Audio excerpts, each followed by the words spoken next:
What's going on, y'all? It's Go with Brain Freeze TV. I'm here along with La'RixkieGod, the one and only. and the one and only. It's your boy Kozy in the building, you feel me? We're here for another brainstorming event. You know, we pulled up here South by Southwest Austin. You know, the Kozy Conglomerate came out with the round 2. Wonderful performances, wonderful accommodations, you know, along with a performance that we know that you're going to be having later on tonight. Yeah, you know I'm coming with that shit. All right then. Tell the people about like your music, to the people that don't know you or don't know anything about you. What could they expect whenever they press play on the song? Anytime you press play on a La'RixkieGod song, you're gonna hear some lifestyle shit, you know? It's all about lifestyle, making yourself feel good, embracing yourself, embracing your own lane and what you do. Not worrying about what nobody else doing, just focusing on yourself, you know what I'm saying? Yeah. So that's what you hear when you listen to a La'RixkieGod song. Me personally, listening to it, bro, I got this same vibe. You know, it's chill, get money, stay out the way, cool vibes, bro. You know what I'm saying? I was fucking with it. I was like, hey, he ain't trying to be the tough guy, trying to do too much. You know what I'm saying? It's just, like you said, just real relaxed music. You know what I'm saying? Doing your thing, bro. It's on the back, on the fine print, when you read the back of the script, or the manuscript of every song. Yeah. It's like vitamins in each fucking lyric. To let you know, like, this is good for you, bro. You need to listen to this shit. You know? But I'd rather keep my music fresh like that, you know, because it's timeless. Like, I play my music for old folks. My dad is a DJ. So he always give me the yes or the no. Like, even if he don't like it, he'd be like, yeah, you know, it's cool, but that one right there, the one with the vibe, with the bass, oh yeah, man, you wrote that. And that's how I really, you know, formulated my sound versus not trying to be like everybody and do what everybody normally doing. I just want to make good music and make people move. Yeah. And as far as like making people move, man, I know you told me you went on tour with Future. Yep. Back in the day. What's one of the craziest things you saw on tour, man, whenever it came to that? So, one of the craziest things I saw, because I did 3 cities, was in my city. Man, Future had a line of women just presenting themselves like, hey, what's up? Hi, you know? And it was, you know, I seen a lot, but it's like, even when they get denied, they're like, thank you. He spoke to me. I touch his hand, you know, it's cool. So just, you know, that little stuff just, it humbles you too at the same time, because you see, he's like, man, you know, if I was in that position, what would I do? Yeah.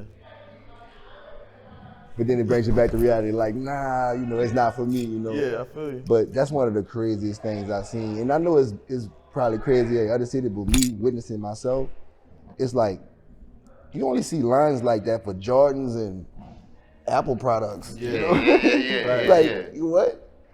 You mean you got all different nationalities just waiting? For sure. Yeah, you him. Brother. You him, you know. But shout out to Future though, man. One big ass tour was the best experience of my life, no cap. Very soon. Well, I know that we took a flashback. Yeah. Don't you got something coming up with a tour too? I do. The 420 tour with Spitter. And you know, this is like the 3rd time we went on tour together, but this time specifically, we going all over. Like, we did little spurts here, little spurts there, but we going all over, 420 tour. Shout out to the members, shout out to Spitter, shout out to Moose, and shout out to the whole Jet Life Camp, Fendi, Isis, Z, you heard me? And I see that it turned into a tour, because I'll say about 6 or 7 years ago in Houston, I know he used to do it annually in Houston, like 420 today, he would usually do the concert in Houston. Yeah, he'll bounce through Texas. Yeah, for sure. So now I see, again, he moving around with it, you know, and I know he coming to Houston on the 22nd, you know, so just, I know y'all both from New Orleans. How did you end up tapping in with bro? You know what I'm saying? I know you talked about your Future references, but how you end up tapping in with, you know, hometown? Music, for real. Honestly, he saw me at the House of Blues one night, and crazy coincidence happened where me and security got into it, and he stopped me mid-song, like, didn't want to let me finish my set. And I was flashing out. I ain't gonna cap, I was flashing, because I don't like people taking the mic from me. Like, don't touch my mic. When I got it in my hand, don't take it from me. They already played my song like 3 times, so I was already agitated. And maybe it was me, but at the same time, you know, I'm in my craft, you know, when I'm an artist. Once I get in that mode, I'm ready to go. For sure. So it was a, you know, misunderstanding, and I got put out after I did my set. So I was waiting outside, just waiting for my manager to come out, because we had another artist in there. And bro just can't walk out there, crowd of people, bro. And he stopped everybody, he's like, hold up, I'm gonna holler at homie. And he walked up to me, but I'm hearing this, but from a distance. Yeah. Bro walks up like, hey, bro, what's going on? Like, what you doing? Like, that was crazy. Like, you don't do no shit like that. I was like, I explained the situation to him, and once he got to understand, he was like, yeah, you can't let nothing, you know, tick you off or do nothing like that. Don't let nobody disrespect you. He was like, but everything you put in the universe, it come back to you. So you got to watch what you do. And I always take that advice from him, bro, just because he's like the model staple of what you want to be when you become a rapper. And it's not about being the mainstream one or the person with the most cars and this and that. Bro got the most work ethic, in my opinion. You feel me? By me being in the studio, just witnessing it, it's just crazy. Like, you know, it's something that you envision as a fan. Yeah. But actually being there as, you know, a member is like, wow, bro. Like, he really not playing with y'all. For sure. But yeah, bro. He walked up to me and was telling me some real shit, and he was like, hey man, we need to get in the studio. When we gonna get in the studio, he had just had Cruz, and I was like, man, you just had bro. He's like, man, little man gonna grow on his own. You know, you need to get in that booth. So For sure. once we finally get in there, I made my first song, Blue Bands, with him. We shot the video, and it was all love, bro. Like he told me a little story about how he knew me from younger, back in the G, through my sister and everything. But that was really it. But besides that, it's just been me in the city, like putting myself out there. Organic like, on some shit. Yeah, trying to really get out there. Like beyond that, I gave Musa my first mixtape ever. Didn't never hear from him, but eventually we seen each other and caught up again. So full circle shit. Yeah, it's just a testimony. It might not be your time right then and there, but when you do get your shot, just keep going. You feel what I'm saying? For sure. So yeah.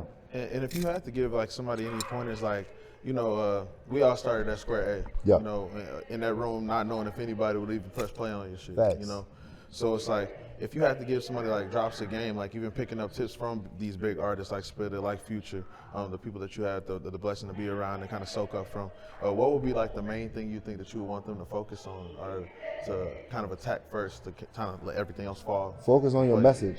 Focus on what you're trying to give to the people, because that's gonna take you farther than the gimmicks and all the this now and the what's trendy right now. Like that's gonna set you different from all that, you know. Yeah. And that's what I learned from each of them.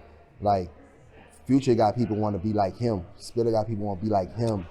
That's the thing. They want to be like themselves. Yeah. So when you got other people want to be like you gain that influence over people. It's like you got to know what to do with that. Yeah. So with that comes responsibility. You feel what I'm saying? You got a greater responsibility on your hands, especially when you're giving a message out that, you know, might not be everything to everybody, but this message reach these certain people and they grow. Yeah. Just, you know, by you watering them with the game. You know what I'm saying? Type shit. It affect them in a way to where, like you said, even if it's 10 people, you tell them to do some crash dummy shit, them 10 hardcore people gonna follow that message. So like you said, bro, coming up, bro, like I just got inspiration from small shit. Like I meet somebody, I wouldn't take a picture, just meet them. And that shit would like, damn, I met bro. Yeah. And eventually, you meeting these dudes, y'all in the back rooms of these show venues, and you like, man, you remember such a, bro, I do remember, bro. Like, you know, now that you got the ear, now it's time to do something with that. You feel what I'm saying? You can't just sit up there and, oh, I know, bro, you know, every time I see him, hey, what's up? Yeah. Nah, where the work at? We want to see the work. We not worrying about none of that other stuff, like, you know.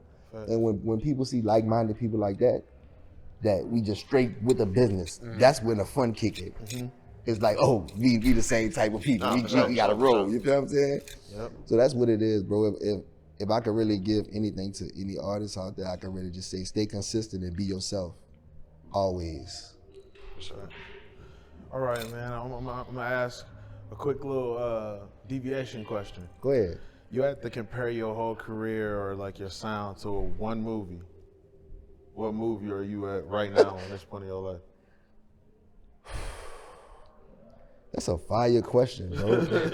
Cause comparing your life to a movie. You can pick a scene out that movie. Yeah, like that's too tough. Yeah. That's too tough, cause like it's like you gotta bring out some darkness to get to the light in my story. So I would say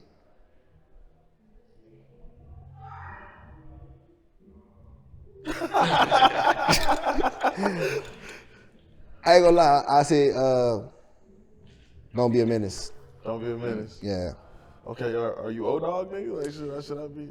No, I'm actually. Oh, Don't Be a Menace. The Wayans Brothers. No, the real movie. The real one. Menace to Society. Okay, copy. Yeah. Okay, got it. Yeah. Yeah. I get them mixed up. Yeah. I watch them back to back. Yeah. Facts. But yeah, I'm definitely boy Kane. I'm Kane in that motherfucker because Kane was really experiencing life. Yeah, man. You feel me? Tribulations, bro. And it wasn't by choice. It was by force. On a lot of you know, shit. and You know that's just my life for real. Cause like I was forced into a lot of stuff. It wasn't just me picking to do things. Like I used to hoop. What position you play? I was a 2 guard, but I played a 1 and a 2 combo guard. But you was nice. I was alright, dog. I couldn't even lie. If you was to ask in the streets, like if you used to ask a random person in the street who see me ball before, they'll tell you I was nice. I honestly believe you because you didn't jump straight to be like, yeah, I was. Yeah, I was like the only 5'11" dude. I was like the only 5'11" dude who really could dunk on you, like for real. Okay, got you. Okay, for sure. So do New Orleans had hoopers like that? Yeah, we had buku hoopers, bro. Like from my understanding, like if you wasn't really no hooper, nobody really gonna know your name. Yeah. And like in our city, they call you by your first and last name. Yeah. That's how vicious shit is. You'll be like, oh, like one of my mentors in basketball, Charles Kamooch. Yeah. I was his prodigy. Every time something happened here, man, I'll get my little prodigy to do you something. So you had to come with it. You heard me? Unless, you ain't want the big dog to brag on you. So that's just what it is. Any city, if y'all balling and hooping and you real beast. Yeah. That's just like knowing, hey, you hoop? Yeah, you hoop? I'm about to ask one more question. Who got shorts under their pants right now? Facts. Real hooper gonna say me. Let's go. You hear me? That's just, Yeah, for sure. Really get to it. Yeah. Well, with the close-up thoughts, man. One, I want to say thank you, just because a lot of people don't have the ability to conduct in environments that's easy to get to know the person quickly, bro. It's that Southern shit I told you about last time we was here. For real. We come together, shit's real easy, it's real copacetic just because everybody knows what's going on. We in the same vibe and people want to chill. Right. So that's the one thing that I noticed, and I've noticed that's just across the board with all the Jet Life dudes I done met, all the Taylor Gang dudes I done met through y'all. But how could you tell the audience how to stay cozy? What's your one thing you need to stay cozy? You gotta have that morning speech that you just tell yourself in the morning, that everything gonna be good. Make things in a row probably block what I'm trying to do, but it don't stop it. Yeah, for sure. You know what I'm saying? That's something to cozy shit up, bro. You know what I'm saying? Even in your own words, that kind of spin it. It's basically like you said, it's kind of keeping your head straight amongst all the bullshit. Stay cozy. Exactly. Shit going on, life crazy. I know. It's cozy got a bunch of different meanings, man. But all of them are for self. So if you really not in touch with what's going on with yourself, you ain't gonna be able to be cozy. You ain't gonna be able to sit up on this couch and be cool like us. You know what I'm saying? Oh, God. Because a lot of people get out here and they just crash out. They be, talking about all type of stuff. You don't want that here. Exactly. It's real clear. It's real cool, real plush. Y'all can see the rest of the vibes. You know what I'm saying? You know what I'm saying? It had some clips. Hey, bro, I woke up and saw the sun. Yeah. And I was like, damn, bro, this just changed my life. This some cozy shit, bro. For sure. But I appreciate y'all for bringing me up here as always. Since last year was lit. Yep. This year is even litter.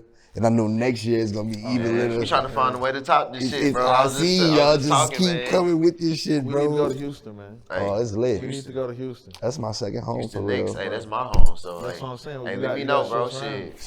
Whenever you out there, I know you gonna be on the tour. Yeah, we're on the tour. We're coming out there. So we'll lock in, bro. On the 19th. Yeah, it's like the 19th, or it's like right after the Austin 22nd. The 18th, and it's 19th. We're gonna be in Houston. Yeah. Okay. And the 20th, we in Dallas. Yeah, cause that whole in Dallas this shit. Yeah, and he bouncing around. But yeah, bro. Check us out. Jet Life 420 tour.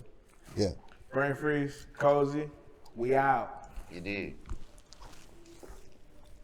Okay.